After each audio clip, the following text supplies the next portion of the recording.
बिस्मिल्लाहिर्रहमानिर्रहीम नहमदुहु व नुसल्ली अला रसूलिहिल करीम। मेरे मोहतरम सामीन व नाज़रीन,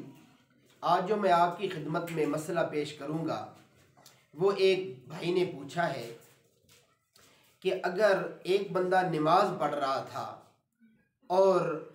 बिला इरादा उसकी शर्मगाह का कोई हिस्सा खुल गया, जैसे नाफ से लेकर घुटनों तक मर्द की शर्मगाह है और इस जो है हिस्से का कोई जगह जो है शर्मगाह की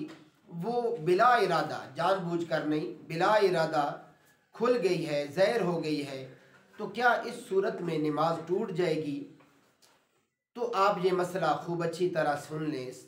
और समझ लें कि अगर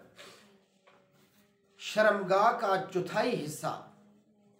नाफ से लेकर घुटनों तक, ये जो शर्मगाह का हिस्सा है, इस हिस्से का चौथाई हिस्सा अगर नमाज में इतनी देर खुला रहे कि जितनी देर बंदा सुबहान रब्बियल अज़ीम 3 मरतबा पढ़ लेता है, तो इतनी देर अगर खुला रहा तो नमाज टूट जाएगी। लेकिन अगर एक बंदा